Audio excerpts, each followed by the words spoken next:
PI. The Patriots are 4-0 on the year. The Cowboys are 3-1. Let me show you the matchups that the FPI, our Football Power Index, our analytics say are the likeliest. The Patriots and Chiefs figure prominently among AFC teams. The Cowboys, look at that, the two likeliest possibilities both have the Cowboys coming out of the NFC. And then you see the 49ers, which might surprise a lot of people. But let me turn to my favorite Cowboy, and that is Marcus Spears again. Swagoo, do you agree? Are the Cowboys, He looked confused. No, he don't agree. the likeliest team to win the NFC right now?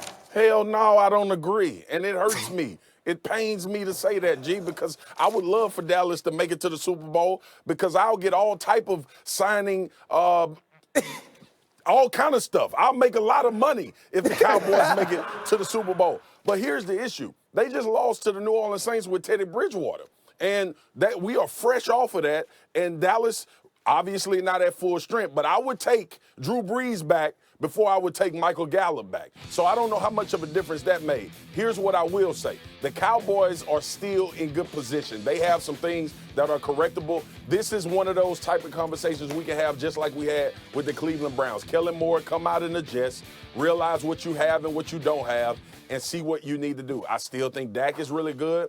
I believe Ezekiel Elliott is still a top running back. They have to average more than 1.9 a carry, and they have to get back to their identity in which makes them good, and that's running football. I think we all got enamored with the crazy numbers they were putting up in the passing game the first 3 weeks. Swagoo, outstanding. Let me bring it back to the table here and get from you guys. You told me earlier this morning, Ryan Clark, you believe the best team in the NFL is the New Orleans Saints, so I assume you don't agree with this. I do. This is foolishness, and this is looking at the schedules. This is looking at the team's record right now and not necessarily paying attention to the tape. And if you watch the tape, the New Orleans Saints are the best team in the NFC. They've shown you they've gone on the road and won in Seattle. They won at home against the Dallas Cowboys, who is the team that they're saying will be there in the end, and you beat them without Drew Brees. And now, this is not to say that the Cowboys can't fix things and eventually win a game, and it's whoever is best on that given Sunday. But right now, the New Orleans Saints are playing the best ball as a team in this division. Yeah, it's hard to come off a loss and still say that they're better, a loss without their starting quarterback. I think you're right. The Saints are probably better than them, but by the end of the season, I think the FBI has to take all that into consideration. Absolutely. By the end of the season, I think that the Cowboys will be better positioned. I'd be more confident in the Cowboys going deep in the playoffs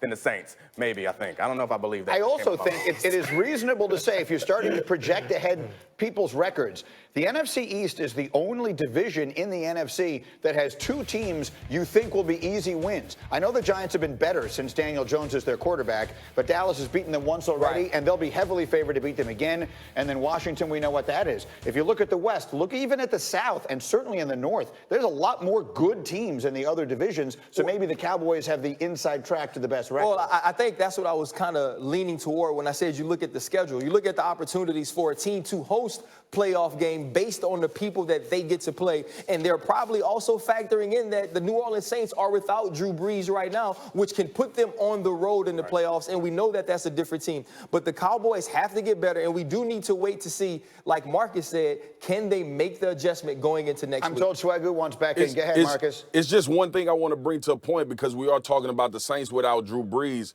We also have to note that Tyron Smith may be out for an extended period of time as well with his ankle, which I think is a huge loss that no one is talking about, the left tackle for the Dallas Cowboys. Just to keep an eye on that as we talk about how the rest of this season goes. All right, let me run the hurry up here through some other NFL topics. There's a bunch of interesting stuff going on. I have Jeremy Fowler ready to go with some insight into these. Let's start with Jalen Ramsey, the Jaguars cornerback who missed Sunday's game against the Broncos with a back injury, has not backed off his trade demands. I feel like we've forgotten all about this story. Jeremy, what is the latest on Jalen Ramsey? Well, Greeny, this is stalled out because teams have tried. We're talking the Chiefs, the Eagles, the Ravens. They've all put in calls. The Eagles have a desperate need of cornerback, but I'm told there's zero buzz in that building right now about getting Jalen Ramsey. And owner Shad Khan is heavily involved in this.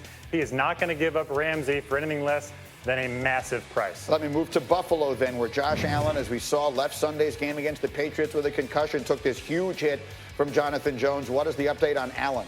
Well, the Bills will prepare Matt Barkley to start the game because Allen has several steps to go through in the concussion protocol. If he perks up by, say, Friday, then they'll try to give him the chance. They'd love to play him, but they feel they can win with Barkley. Our next stop is our nation's capital, where frustrations are mounting in D.C. The Skins off to a disappointing 0-4 start. A lot of speculation about the status of their coach, Jay Gruden. On First Take yesterday, Stephen A. said Gruden could be fired as early as next week. I'm going to tell you both what I've been hearing. Jay Gruden's going to get fired next week. Is it definitive?